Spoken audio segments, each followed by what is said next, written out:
It is the broadcast attack ad on Donald Trump that has set discussion ablaze and made it very clear where we are heading this election season. You know, you could see there was blood coming out of her eyes, blood coming out of her wherever. Does she have a good body? No. Does she have a fat ass? Absolutely. You like girls that are 5'1", they come up to you know where. If Ivanka weren't my daughter, perhaps I'd be dating her. I view a person who's flat-chested is very hard to be a 10. And you can tell them to go themselves. Does Donald Trump really speak for you? Priorities USA Action is responsible for the content of this advertising. Hillary Clinton is going to attack Donald Trump using the statements he has made over the years about women, including those in that commercial. Everything from sexual innuendo to snarky remarks about a woman's looks. She's banking a good deal of her campaign on this type of attack and has received plenty of support from her lemmings as to how perfect it captures the essence of Trump in their opinion.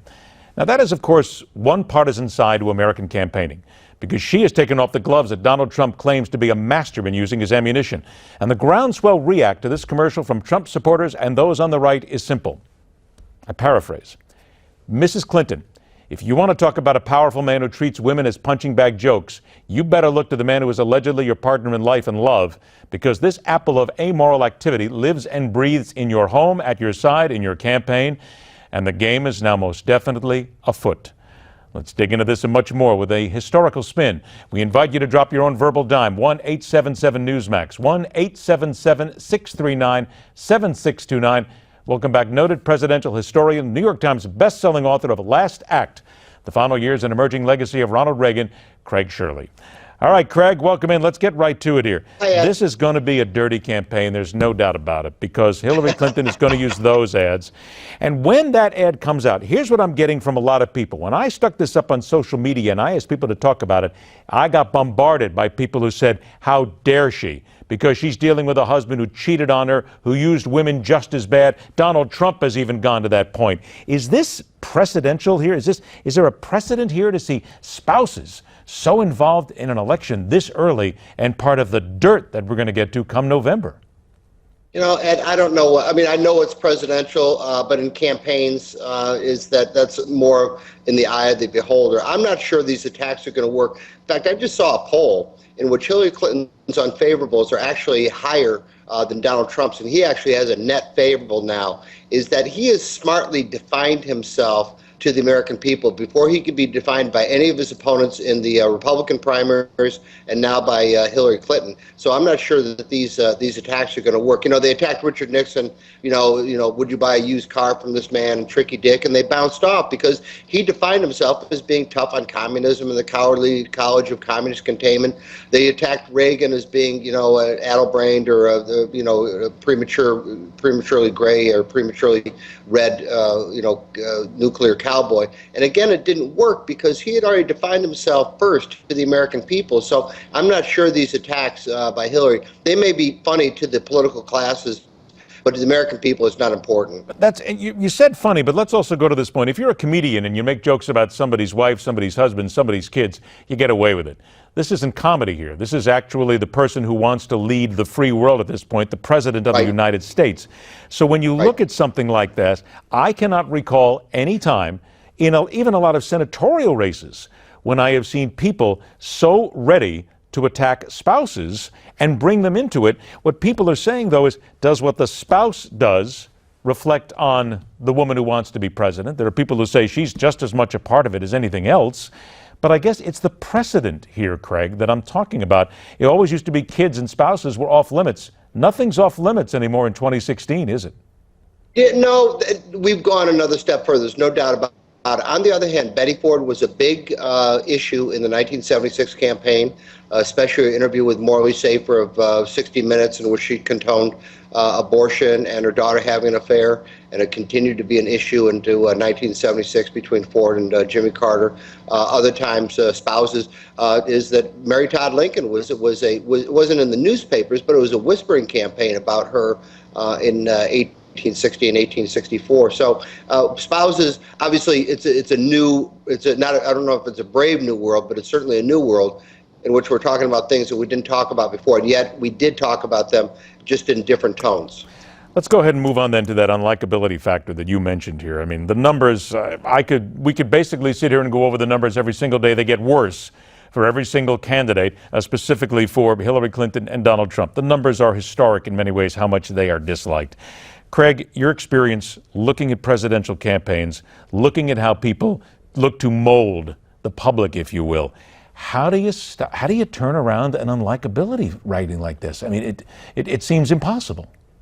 Well, I don't think you do. Is that in political campaigns, you deal with what you deal with. I remember years ago when Jesse Helms was having a tough re-election, and he had a very high unfavorable rating, and they some of his consultants wanted to put Jesse in a bathing suit working with handicapped children, and the idea of a 76-year-old man in a bathing suit wasn't very appealing anyway, and nobody would have believed it. So what they did instead was to work on his strengths, as far as law and order, as far as tough on crime and things like that. I think that what Trump needs to do is emphasize his strong points to get people talking about them, which is what he's been very good at. And by the way, one obvious first lady I slipped my mind was Eleanor Roosevelt, who was a huge issue, is that there were campaign buttons and rallies denouncing her in 1940. No third term. I don't want her either. No third term for Eleanor. There were lots of those. So she was also a big issue, and people talked openly and critically about Eleanor Roosevelt mostly in 1940 and 44. Is it possible, because of social media and this reality issue that we face in American television and American entertainment so often now? You mentioned issues. You mentioned things along those lines. Is it just possible, though, that doing issues in this campaign is the dumbest thing to do? It's necessary. American people need to know what the issues and the stances are, but we react viscerally, if you will, to anything that's salacious, that comes up as an insult, that almost sounds like it's funny at times. Is it even... Have we jumped the shark when it comes to issues in politics? I wrestle with that myself, Ed. I don't know the answer. We all know the problems afflicting American society. We all know the problems that, oftentimes it's a race to the bottom to get the most attention, and modern sensibilities have been thrown out the window, and manners and even courtliness have been discarded. On the other hand, too, is I still believe that the vast majority of the American people are interested in where the candidates actually stand on the particular issue, as they have for pretty much for 200 years. Let's get down to something else that we've been talking about here today, because this also, I mentioned social media a moment ago, and today we have Mark Zuckerberg from Facebook. We've been talking about this all show, actually, a common thread, if you will, meeting with Republican representatives, basically saying, look, we didn't do anything wrong, but we want to make things better. I don't know why, but if he didn't do anything wrong, then why did he call for the meeting? Right. Well, see, there's the point. The point I was just getting to is this is a con job by Mark Zuckerberg in many ways, is it not? Of course it is. Of course it is. And these conservatives, first of all, is that he did offend, because Facebook did censor conservative news, did boost liberal news. It's clear, it's documented. There are eyewitnesses who will attest to this. Why would Mark Zuckerberg make these conservatives crawl to him 3,000 miles away? He gave offense. He should fly and meet with them individually. So I think, quite frankly, the conservatives who went are being played for suckers. That now he's got a scalp to hang on the wall and says, see, I fixed the problem. These conservatives came and met with me, and they gave me their good housekeeping stamp of approval. Well, these conservatives better realize that went to Zuckerberg that they don't speak for the rest of us.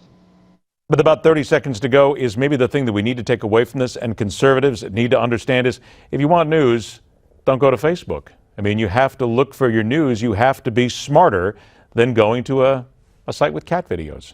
Yeah, they gave up the moral high ground by negotiating away their position. It would have been better. Matt Schlapp, the head of ACU, and Breitbart both said no to the meeting. And I salute them for having the moral integrity to saying no to the meeting, because they found the whole situation too insulting to go. And by the way, no offense to people who like cats. They're cute. We love them. Personally, I like the dog videos myself, but that's another story altogether. Craig, it's always a pleasure, my friend. Thanks so much for joining us. We appreciate your time. This will continue. All the issues will continue. Of course, there will be more about Donald Trump tomorrow as well and what's happening. And the Democrats have got to get their act together, because they're just as dysfunctional as anybody. Hey, join us tomorrow on The Hardline. We celebrate the birthdays of great Americans without whom this nation wouldn't be special. Joey Ramone, Dolph Shays, and Andre the Giant. Ooh, it's an extravaganza that is not to be missed. Rock on, true believers. See you tomorrow.